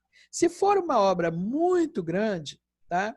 Você pode cobrar até 3%, tá certo? Aí você vai comparar com aquilo que você fez das suas horas e vai tirar uma média. o seu preço vai estar contido ali. Deu para entender como é que você faz? Certo? Porque para você fazer um orçamento de obra, é preciso que você tenha o seu projeto já estabelecido. Mas se você vai cobrar um percentual sobre o valor da obra, você tem um cálculo estimativo do valor da obra. Não tem como. Você não é mágico. Tá certo? Você não é mágico. Você não vai fazer uma invenção. Nada que eu falei aqui é inventado. Tudo é documentado, tudo é calculado, tudo é feito para que dê certo. Deu para entender? Tem alguma dúvida? Tem alguma dúvida disso? Sim ou não, gente? Não? Não. Então, isso que nós fizemos foi montar uma proposta. Nós temos que considerar nessa proposta outras coisas, tipo, é importantíssimo que você saliente o que você vai dar. Por exemplo, visitas à obra. Você vai fazer visitas à obra? Normalmente, a gente faz o seguinte, você faz reuniões, tá, com os fornecedores para que você discuta o projeto. Caso seja necessária a sua visita à obra, você vai estabelecer uma ou duas, só para ver se está andando bem. Porque as visitas serão cobradas à parte. E você vai cobrar por hora. Como é que você vai cobrar? Você tem a hora de deslocamento e a hora de permanência. Lembra sempre que quando você saiu de casa para você ir para o cliente, você já está trabalhando para ele. Não esqueça disso, por favor. Que você cobra a hora metade, que é o normalmente se faz. Ou um quarto da obra, da hora. Mas é o que você faz. Você vai e volta, tá? Para atender o cliente. Então, se você vai à obra umas 2 horas, tá? Você calcula, por exemplo, no meu caso, vamos dizer que eu moro em Santa Teresa e eu vou, a obra é na Barra, no Recreio. Eu vou me deslocar quanto tempo? 1 hora mais 1 hora. Então, são 4 horas. Como é que eu vou cobrar isso? 2 horas de permanência e 2 horas de deslocamento. O que foi, Antônio? Está errado? Hã? Não, desculpa, é porque o rapaz da obra está mandando uma mensagem aqui. Ah, tá. Não, é que eu vi você fazendo uma cara assim, eu pensei que tivesse algum problema. É assim que você faz, Cláudia? Oi? É assim que você cobra? Ai, professora, eu cobro totalmente errado. Eu cobro sempre mais baixo. Eu, na verdade, eu faço um briefing do cliente e vejo o que eu consigo. E acaba que boa parte eu acabo dando. Pois é, mas olha só. Eu também faço algumas coisas desse jeito, entendeu? Mas benevolência não te leva a lugar nenhum. Não vai te dar respaldo financeiro, nem profissional, entendeu? Porque quando eles precisarem de alguma coisa, entre aspas, Eles cobram. Exatamente. Então, Eu já passei por isso. Então, vamos fazer as coisas que sejam boas para todo mundo. Eu estou ensinando como é que você cobra, entendeu? Que a sua hora não é uma hora cheia, é uma hora variável para cada coisa, tá certo? Mas vamos cobrar. Porque você até dá preço do orçamento. Hoje eu estou um pouco mais leve com isso, mas assim, projeto do cliente para fazer uma proposta. Nossa, eu tinha medo do valor que eu dava. O que eu falei agora te ajudou em alguma coisa? Que eu estou falando desde o início? Você pegou desde o início, não foi? Tá ajudando sim. Tá ajudando sim. Estou concentrando aqui. E se você olhar, por exemplo, a tabela do CAL, a tabela do IAB, ela vai versar sobre o que eu estou falando, exatamente o que eu estou falando. Vocês têm essa tabela? Se não tem, vocês podem baixar na internet. Se vocês não conseguirem, se vocês precisarem, por exemplo, da senha, vocês falem comigo que eu tenho isso baixado, eu forneço a vocês, não há problema nenhum. Tá? Não há problema nenhum. É enorme, são 3 livros. Existe também... Fala. Para cobrar esses projetos, eles te dão muito trabalho mesmo. E a parte assim que eu faço, ele me dá muito trabalho, que é muito decorativo. Eu as sei. especificações, as peças, a movimentação, tudo dá um trabalho incrível. Olha só, Cláudia, quando eu faço um trabalho... outra coisa, isso aí é importante salientar. E eu não tenho estagiário, então, na verdade, meu tempo é completamente concentrado nisso. Sim, mas o que eu estou te dizendo é que você, por exemplo, não vai cobrar a sua hora de profissional de projeto, entendeu? Para tudo. Você tem que, por exemplo, o tempo que você demora desenhando é o tempo do estagiário, é o preço do estagiário. Senão você vai cobrar exorbitâncias. É isso que eu estou falando. Você ter condições de parametrar isso, entendeu? Você tem que paramentar isso, você tem que colocar as coisas dentro das suas caixinhas.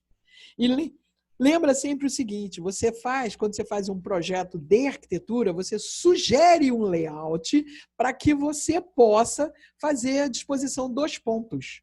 Mas um projeto de arquitetura de interiores é cobrado à parte depois que você fez esse projeto de arquitetura. Tá? Por isso que eu disse que o detalhamento, que o detalhamento é feito de acordo com aquilo que você vai fazer no interior. Porque vamos raciocinar, o que versa um projeto de arquitetura? Eu ia até passar para o orçamento, mas vamos terminar esse. Mesmo que eu tenha que depois falar, entendeu? Mostrar de outra maneira. O que acontece? Por exemplo, para construir, que seria o projeto de arquitetura, o que você precisa? Você precisa das especificações básicas, você precisa do dimensionamento, você precisa da estrutura, você precisa disso tudo. Mas, por exemplo, se você tem uma porta especial, se você tem um forro especial, isso não está computado ali. Você vai mostrar a paginação do piso, aquela que é mais corriqueira. Agora, detalhe de mobiliário, entendeu? Você vai estar onde? No seu projeto de interiores. As bancadas de banheiro que fazem parte daquela obra grossa, aquela obra que você tem que entregar, ela está toda detalhada ali. Mas o móvel que está embaixo da bancada não está. Entendeu o que eu estou falando? Entenderam o que eu estou falando? Deu para entender? Você tem o físico entregue, pronto. A escada está lá. Você tem lá, entendeu? A escada com revestimento. Mas o corrimão, você vai detalhar onde? No interior. Por quê? Porque ele é passível de mudanças. Entenderam como é que é? Você vai ficar discutindo aquilo. Por exemplo, um projeto de iluminação. Você vai ter o cara que vai fazer o projeto de iluminação para você. Então, ele não está.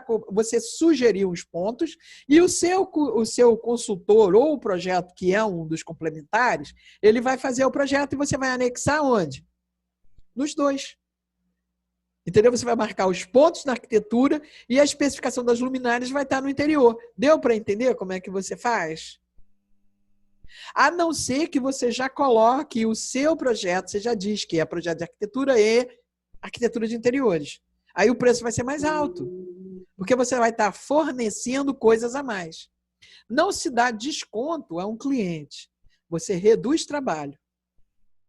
Quando o cara começa, tá, a chorar, e eles choram pra cacete, você vai dizer, muito bem, então eu vou descontar isso, isso e isso. Quando o cara começa a ver que ele precisa daquilo, ele vai te pagar. Aí o preço, às vezes, entendeu? Fica até mais caro para ele. Você tem que mostrar a ele isso. Você tem que inverter.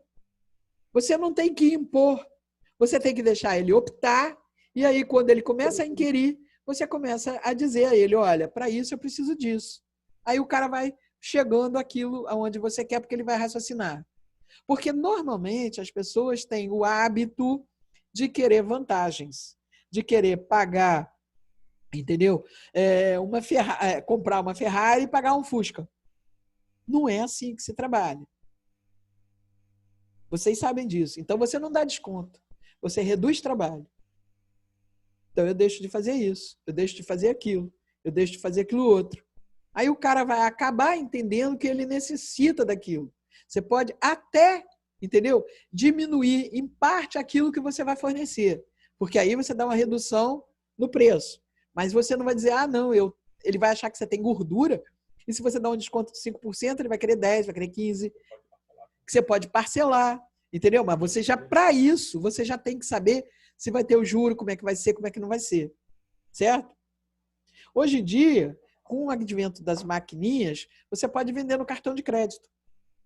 Por quê? Porque o cartão de crédito, entendeu? Ele vai te pagar, vai descontar lá os 2% dele, 5% dele, tá? E o cliente vai se entender com ele, mas o dinheiro já está com você. Vai estar contigo. Em 48, em 72 horas vai estar contigo. Isso é possível fazer. Isso é que eu quero que vocês tenham essa noção. Deu para entender? Podemos prosseguir? Ou vocês estão cansados? Porque eu estou com o gás todo.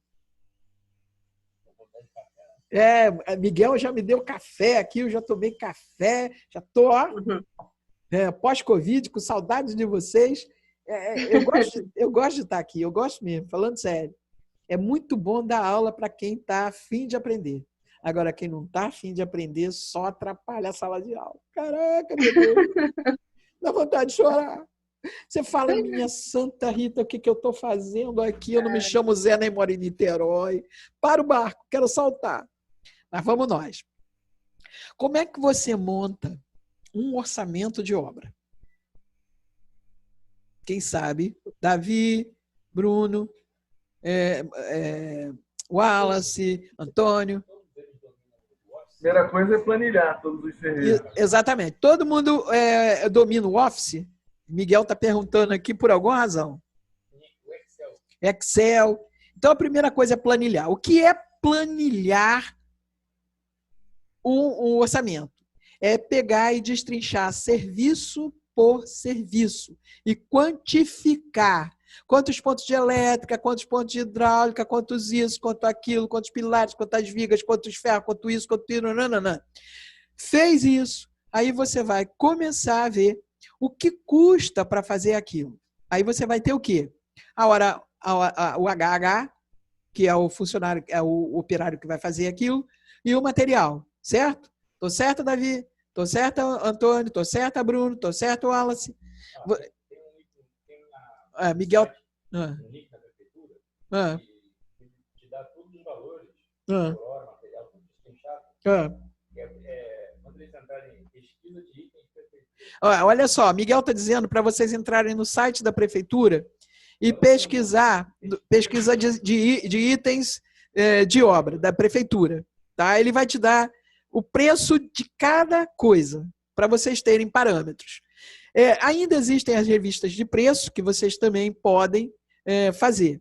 Ou quem é cascudo já sabe no dia a dia quanto é que custa cada coisa, tá certo? Então, isso também facilita. Existem essas formas de você fazer. Você tem as consultas através do site da prefeitura, através de outros sites, tá certo? Através das revistas de preço, EMOP, tá? Que é o que o Antônio estava falando, que são as tabelas. São os parâmetros. E você acaba que você vai escolher um deles para ser aquele que vai reger o seu escritório. Tá certo?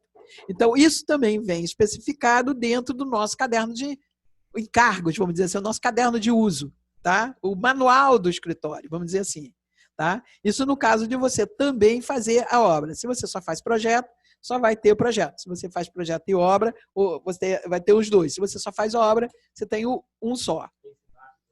Tem o Sinap, tem vários, tá certo? Então, você vai começar a fazer. Você vai calcular, então, item por item. E você sabe que você tem que calcular, hoje em dia a inflação está mais ou menos controlada, mas mesmo assim há uma defasagem. Às vezes tem um tempo que você vai ter que ver isso. E quando você for comprar o material, o que você tem que fazer? Aí já é outra coisa. Aí você vai montar uma concorrência para compra de material. Tá certo? Que vem aquela especificação que a gente já ensinou como faz, e você vai saber de 2, 3 fornecedores, você vai mostrar a lista que você quer. Eu quero isso com esses dados. Qual o preço que você me faz? É X, Y, Z. Aí você vai escolher o médio. Isso eu aprendi com um cara da Marinha, há muitos anos atrás. Esse cara, ele tinha sido da Marinha, ele estava na reserva, e ele era dono, na época, de uma firma chamada Meia Pataca e Oca. Tá? Era uma firma chamada Meia Pataca e a outra chamada Oca. Eram duas firmas de móveis, tá? De escritório, de casa, de renome, entendeu? E material de primeira qualidade. Então, Ele me disse, isso foi em 1976 que ele falou para mim. Eu estava especificando o material e fazendo a coisa, e ele disse para mim assim, menina, eu era menina, gente, eu já fui menina. Eu tinha 26 anos. Eu tinha 26 anos. Eu tenho 70. Quantos anos tem? 40 e tantos anos. 44 anos. Olha só, é mais velho que muitos de vocês, né? Nossa Senhora, como eu sou cascuda, né, cara? Putz, que loucura. Aí, o cara chegou para mim e disse assim, menina, qual desses você escolheria? Eu disse, eu acho que o mais barato. Ele disse, nem o mais barato, nem o mais caro. O mais barato está morto de fome e está querendo te dar o preço baixo para pegar de qualquer maneira. O mais caro está cheio de serviço e está dando esse preço, entendeu? Para ver se cola. Se colar, ele vai ter um lucro fantástico. É o médio.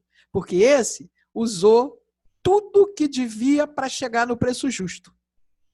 E eu fiquei olhando para ele, eu falei, mas é? Ele disse é. E eu comecei a observar ao longo desses 44 anos que ele estava coberto de razão. Você tem que ver sempre aquele que te dá o preço médio e as melhores condições. Porque esse cara está trabalhando certo, o outro está te dando um preço porque ele está sem trabalho, ou ele está com material encalhado, e o outro está cobrando o máximo, porque se der certo, deu. Se não der, ele está cheio de trabalho mesmo, tanto faz. Então, lembra sempre isso. Isso aí é coisa que a gente vai aprendendo no dia a dia. E eu aprendi isso com esse cara há 44 anos atrás. Quer dizer, para mim foi ótimo. Tá? Eu, graças a Deus, sempre digo que eu sou uma pessoa privilegiada. Porque eu tive excelentes mentores, excelentes professores, que me deram cancha, que me deram condição de me tornar uma profissional, entendeu? Competente. Porque eu não estou falando de talento, não estou falando de nada disso, eu estou falando de conhecimento profissional, conhecimento do que eu faço, de como eu faço. Me deu segurança, tranquilidade para exercitar a minha profissão como deve ser exercitada. Entenderam? Não estou fazendo apologia de nada, muito pelo contrário. Estou apenas conversando com vocês de igual para igual, porque eu sempre parto da seguinte premissa. A partir do momento em que o aluno entrou na escola, ele é um aprendiz de arquiteto, então ele já é um colega. Se ele chega onde vocês chegaram, vocês já são quase colegas totais. Entendeu? Então são colegas e como tal devem ser tratados. É como uma criança. Você não deve ignorar uma criança, não deve tratar uma criança como um idiota. Entendeu? Então você deve tratar com respeito, você deve valorizar o aluno, entendeu? E buscar o melhor que cada um tem. Porque nesse momento é que você faz aflorar, entendeu? Os talentos. Porque se você prejudica o aluno dizendo você é incompetente, você é um babaca, você é isso, cara, você está ganhando o quê? Você só está massageando o seu ego. Tá certo? Agora, a partir do momento em que você olha o aluno e vê que ele é bom nisso, ou ele não é tão bom naquilo, você começa a valorizar aquilo e puxar o outro. E você vai nivelar. E você vai fazer com que ele seja um profissional responsável, competente, entendeu? E ele vai se dar muito bem. Essa é a minha maneira de trabalhar. Quem já foi meu aluno sabe que o tempo todo eu procuro fazer isso. Buscar em cada um de vocês o que vocês têm de melhor. Porque uma coisa é certa e isso é bom a gente lembrar. Nunca ninguém é bom em tudo. Você não é, entendeu? Você pode ter uma média nivelada, certo? Que você faz muito bem tudo. Mas você tem aqueles que são excepcionais nisso ou naquilo. E não é vergonha nenhuma, entendeu? Você não ser tão bom naquilo como o outro. Por exemplo, eu não entendo muito de computador, tá? Então é claro que eu sei fazer um Revit, entendeu? É claro, sei. Mas eu não sei, por exemplo, fazer um render que fique fantástico. Então o que eu faço? Eu contrato uma pessoa para fazer. Eu não sou boa naquilo. Agora, Eu sou boa, por exemplo, em lançar a coisa, em projetar, em distribuir o troço, no desenvolvimento, entendeu? Não tenho muito saco mais para fazer isso, eu confesso a vocês, tá? Depois de 44 anos, você começa a ficar cansado. Então, você já tem que passar o seu bastão para outro. Então, você vai dar o quê? Consultoria para o outro que está aprendendo, beleza? Mas eu sei fazer. Se eu precisar fazer, eu faço e posso mostrar a vocês. Sei fazer numa boa. Mas se eu puder pegar e dar para outro e ensinar para outro, porque eu não sou eterna. Se eu não passar o meu conhecimento para um outro, vai morrer comigo? As minhocas não querem saber, cara. Elas não são arquitetas. Entendeu? Elas cavam o túnel e comem você.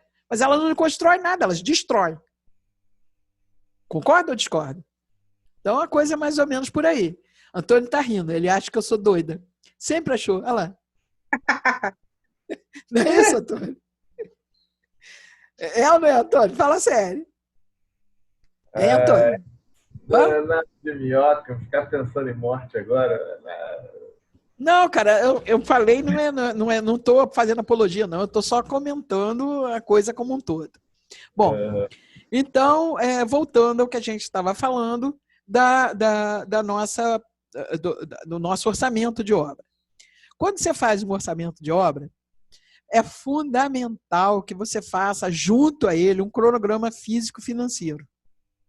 O cara que não sabe fazer isso, ele vai se danar. Ele pode ter um orçamento enxuto, mas se ele não souber quanto demora cada etapa daquela, o desembolso daquilo, ele vai acabar no vermelho. Não tenha dúvida. Quem tem construtora? Antônio, Bruno, não é isso que eu estou falando? Você não pode financiar a obra para o cliente, a não ser que você esteja cobrando por isso. Você pode até fazer, mas ele tem que ter um plus. Entenderam como é que é? Então, por exemplo, quando você faz a chave na mão, você pode embutir isso. Você vai ter você vai antecipar para você não perder o tempo, entendeu? Mas o cara está sabendo que ele está pagando isso. Certo? É como você fazer a administração da obra. Ah, eu vou cobrar a administração da obra só do material. Ah, é? E o tempo que você está perdendo ali, planilhando o seu pessoal, você não vai cobrar? É material e mão de obra. Então você tem que estar com isso muito claro, tem que estar com isso muito especificado. Outra coisa que as pessoas às vezes esquecem, tá? São os impostos, tá? São as taxas, certo? São as cópias. Porque você não vai levar o computador para a obra, você tem que levar cópias. Quanto custa uma cópia? Custa caro. Quando você vai ver, você gastou uma fortuna. E se você não computou isso, você dançou. Você perdeu dinheiro. Eu não estou dizendo que você tem que ser mercenário, mas eu estou dizendo que você tem que ter condições, tá, de sair dali com dignidade. Pagou todo mundo e ainda tem o seu lastro financeiro. Porque se houver algum problema, você tem um respaldo. Então, seja no projeto, seja na obra, você tem que ter o seu lucro. O seu lucro presumido tem que estar ali, calculado. Pode ser que você administre tão bem, entendeu? Que você tenha até um lucro a mais. Quando você tem um preço fechado. Tá certo? Quando você tem uma obra por administração total, não. Que você vai ganhar em cima daquilo que está entrando. Eu, por exemplo, quando eu faço, as minhas obras são sempre obras menores, claro, entendeu? O máximo eu vou construir uma casa, né? Eu vou sempre montar as concorrências e o cliente vai me dar o percentual, tá? Em cima daquilo que eu comprei. Eu vou sempre procurar fazer o melhor preço para ele. Porque é uma forma de você cativar o cliente. Tá? Dele perceber que você é um cara honesto, que é uma pessoa honesta, que trabalha, entendeu? Para ele. Porque uma coisa é certa. Toda vez que você tem um cliente, você tem que lembrar que você está trabalhando com o sonho dele. Então você tem que deixar o seu sonho de lado. O seu sonho tem que ser o seguinte: atender da melhor maneira possível o seu cliente, fazendo com que ele fique satisfeito, com que o seu trabalho seja feito com eficiência, certo? Agora, o seu gosto próprio, guarda para você, para sua casa. Você não tem gosto próprio. Você tem que interpretar muito bem o gosto dele. Você tem que interpretar muito bem as necessidades daquilo que você está fazendo.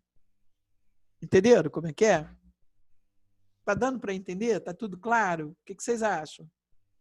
Eu descobri que eu estou cobrando muito barato, então, professora. Estou trabalhando de graça. Tá.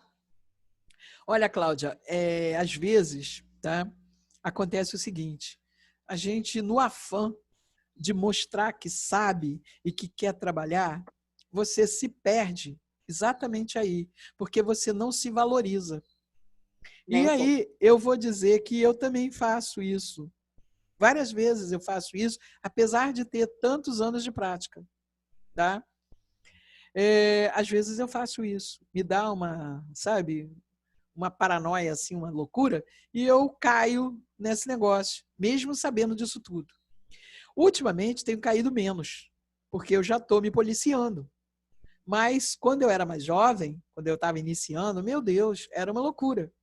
Eu fazia isso toda hora. Eu quase pagava para trabalhar, para ter currículo. Isso não se faz. Já fez muito isso. Não se faz. Eu cansei de ver colegas, por exemplo, dizendo assim: não, eu não te cobro projeto porque se você me der a obra. Está errado. Porque se não houver projeto, não tem obra. Então, são duas coisas diferentes. Você tem projeto e você tem obra. Uma coisa depende da outra. Uma coisa é consequência da outra. Por isso, você tem que ter preço dos dois. Você pode até chegar, entendeu? E cobrar um preço menor. E fazer um projeto, se você vai tocar a obra, entendeu? Parar até no anteprojeto, porque você está ali. Mas você não deu desconto, você queimou etapas, porque você está ali. Você está ali no dia a dia. Então, você está sabendo o que é porque está na sua cabeça. Deu para entender? Você pode queimar etapas, mas você não deixa de cobrar. Porque senão você vai se ferrar. Isso não é honesto.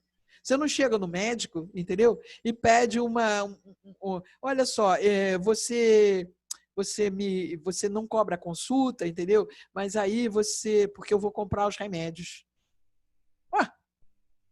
O trabalho do cara qual é? Entendeu? Não é isso.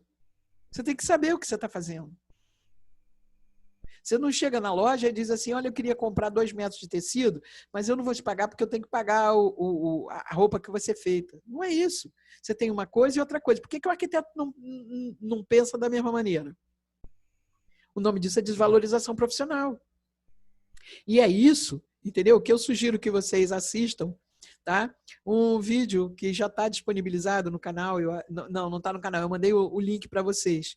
Do CAL, que a diretoria técnica do CAL mandou para mim, porque nessa pandemia eles não estão fazendo palestras, então eles gravaram isso e mandaram para mim, eu já disponibilizei para vocês já tem algum tempo. Tá no grupo. É só vocês olharem, tá? Lá atrás... Você pode mandar de novo, professora? Posso, porque você eu entrei agora no grupo, então eu não tenho acesso. Lógico, com certeza. Alguém pode, então, botar? Ou eu vou ter que procurar depois e coloco. Tudo bem, se alguém puder colocar, vai ser melhor, porque aí já me facilita, tá certo? Se não... Botou? Valeu, brigadão. Tá, não é má vontade não, tá, Cláudia? É não, só entendi. mais rápido, tá? Tá. Gente, vocês têm alguma dúvida até agora? Professora, esse negócio de ter aula com você não tá sendo muito bom, não. Tô descobrindo que eu tô fazendo um monte de coisa errada, eu tenho que me lapidar toda. Ô, Cláudia, eu acho que isso aí está sendo, então, muito bom. Porque se eu estou despertando a sua consciência, essa é a intenção. O professor, olha só, presta bem atenção nisso. O professor universitário, ele não é considerado um professor, tá? Porque professor é aquele cara que está ensinando a pessoa a beabá, etc. e tal. O professor, ele é um orientador. O que eu passo para vocês são orientações profissionais. é uma forma, entendeu? De você trabalhar melhor. Evidentemente, eu com 44 anos de prática, eu já tenho um certo know-how. Então, eu já posso ter a tranquilidade de passar para vocês informações que eu já pus em prática, que eu já usei. Então, eu acho ótimo que você esteja se questionando e que possa, com isso que eu estou fornecendo, se melhorar como profissional. Porque esse é o prazer que eu tenho, é ver os meus meninos brilharem, é ver vocês serem um sucesso. Eu choro de emoção, eu estou falando sério. Eu digo mesmo, eu sou uma privilegiada, porque eu tenho a oportunidade, entendeu? De passar o meu conhecimento e ver vocês me superarem. Isso para mim é a glória. Porque eu vejo que eu fiz um trabalho bom. Porque é dessa maneira, entendeu? Que eu sei que eu estou sendo útil. Porque eu estou valorizando aquilo que eu faço e vocês estão aprendendo e valorizando ainda mais. Porque eu amo o que eu faço. E eu agradeço todos os dias que vocês existam na minha vida. Bonitinho, professora. É verdade. Não é papo furado, não. É recíproco, professora. O quê? É recíproco. Tão fofinha. Quem tá me chamando de fofinha aí? Eu sou mesmo. Eu, Thaís. Até emagreci com o Covid, sabe? Porque eu fiquei sem fome, emagreci. Pedi de volta coisa nenhuma. Sai, Miguel. O Miguel... Miguel dá sempre uns apartes assim que não tem nada a ver, menino. Eu vou bater nele. É, professora? Miguel é um saco. Fica aí. Ontem eu falei pra ele um negócio, aí falei, você é uma anta. E ele ficou bravo. Mas eu gosto... Magoou, né? Magoou. Mas eu gosto muito do Miguel. Miguel é como se fosse assim um filho. É mesmo. Desde da faculdade que a gente tem essa relação de amizade muito próxima, entendeu? Uma identidade, né, Miguel? Desde 99 que a gente convive. Quer dizer, já tem quantos Miguel, anos? Tu também é velhinho, hein? Miguel tem quantos anos? 52 anos o Miguel tem. Caraca, achei que tinha menos. Miguel tem 52 anos. Eu achava que ele era seu filho. Lúcia, vê aí no esse vídeo. Vê aí, Miguel. O Miguel tá lá com o telefone. Vê aí no grupo. Cadê o telefone? Tá aí com você. Eu tô no celular. Cadê o meu, Miguel? Tá aqui. Tá, só um minuto, Antônio. Você botou no grupo, né? Ô, Antônio, você botou o manual do Covid. Não, Antônio, é do CAL. Esse é o manual do Covid, que isso aqui é bem interessante. Se vocês não viram, vale a pena ver. Como é que seriam as casas preparadas para a pandemia? É muito legal isso. Eu achei, né? Por isso eu botei no grupo. É o do CAL. Depois eu acho, então, sem problema. Esse é muito interessante, vale a pena você ver como é que você tem que preparar a casa. Aqui eles dizem, por exemplo, tá, que as novas casas deveriam ter, logo na entrada, um espaço para que você deixasse o sapato, o casaco, a bolsa, entendeu? Que você tivesse um lavabo próximo à entrada, onde você pudesse fazer a sua higiene de mão, etc e tal, entendeu? Que você pudesse já entrar em casa higienizado. No caso até, eu acho que seria um banheiro, que você pudesse tomar banho. Claro que isso é neurose, porque nós não vamos viver a vida inteira na bolha, certo?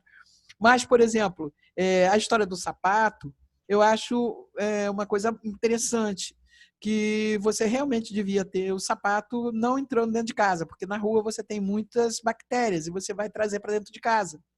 Entendeu? Se você tem uma criança pequena, entendeu? Ela vai estar muito mais vulnerável, se ela está se engatinhando, etc e tal, ela não tem ainda anticorpos. Ela vai adquirir, mas se a gente puder evitar certas coisas, é interessante, é bom. Concorda? Aqui em casa, professora, eu tive que adaptar. Eu adaptei a sala inteira, porque minha mãe trabalha na área da saúde, em cima desse manual. Que legal. Então, a minha sala está toda compactada, porque a área da entrada eu coloquei tem um balde para colocar roupa, né, com lisoforme. Entendi. Tem uma sapateira, tem o álcool, coloquei um biombo. Por exemplo, eu quando eu abro a minha porta, tá, do lado de fora eu já deixo na soleira, que eu moro num apartamento que é como se fosse uma casa. Eu já deixo o álcool ali. Aí eu já borrifo o álcool na maçaneta para eu poder entrar. E assim eu peguei Covid. já borrifo o álcool. Quando eu entro, já tem uma garrafa de água misturada com cloro, né? Que aí eu já pego, borrifo também no chão, na soleira, e já sapateio ali em cima, entendeu? Tem um pano, eu já ponho ali, já limpo o sapato, já tiro o sapato, já tem pendurado um chinelo. Aí eu já entro em casa. Já vou direto, tiro a roupa e já jogo dela direto dentro da máquina. Porque aí eu já vou lavar, eu já boto lisoforme, já boto sabão, já boto tudo. Entendeu? Aí eu vou pro banho. Entenderam como é que é? Eu já faço isso, tenho feito isso regularmente. Tá? É assim que acontece aqui também. Eu não, agora as roupas vão acabar mais rápido, né? Opa, o vendedor de roupa vai estar feliz da vida. Né? Porque antigamente você não lavava tanta roupa assim. Não. Sei lá, você saiu, a roupa ainda, você tá de carro, foi ali, voltou, você usava de novo. Agora não pode. Você tem que colocar Olha só, lavar. Miguel tá falando que o meu computador tá ali com ele vai levar no cara do concerto. Então, a gente já tá com 1h, 52 minutos e 53 minutos, tá? Vocês têm... Esse vídeo é esse, Lúcia, que eu mandei agora, já o vídeo. Ah, tá, só um minuto. Só um minuto. É que o meu celular, esse aqui, ele tem um inconveniente. Cada vez que você abre, você tem que botar a senha. É um saco. É, esse mesmo. Ele está falando sobre a ética profissional, ele está falando sobre tudo. E eu vou mandar para vocês, é esse mesmo, Antônio? Vou mandar para vocês depois, então, os manuais, entendeu?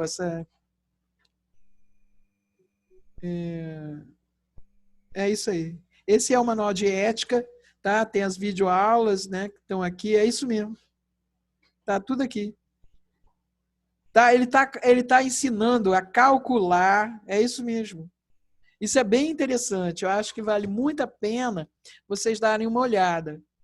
E se puderem salvar, entendeu? Cria logo uma pasta, tá? Que põe coisas de escritório, eu já ponho assim, entendeu? Porque fica mais fácil. Concorda? Concordo. Bom, nós vamos repor todas as aulas, tá? Que eu estou devendo a vocês, acho que 3 aulas, tá? Ou 2 aulas, eu não me lembro. Eu até posso, para facilitar, para a gente ter um diálogo mais fácil, eu posso ver tudo que eu posso ir enviando, tá? Pelo Zap, botando na página, tá? Para que vocês acessem. Por exemplo, o manual, esse negócio todo, a gente já pode ir grupando ali, tá certo? E eu posso considerar isso como uma aula, porque aí a gente gasta o nosso tempo de aula, tá? Para discutir em cima daquilo que eu enviei, beleza? Pode ser? O que vocês acham?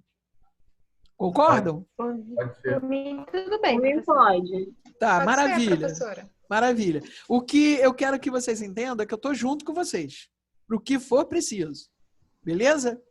Vocês podem ligar, falar, tudo bem. E eu quero deixar bem claro que foi muito bom estar aqui com vocês hoje. Foi muito bom voltar, certo? E que a gente continue amigos e continue parceiros e que a gente vá em frente e que vocês sejam um sucesso e que me matem de orgulho. Matem não, que me faça viver orgulhosa. Pronto. Ó, Miguel tá dando tchau aqui. Tá? Um beijo grande para vocês. Tchau, até sábado. Tchau, tchau.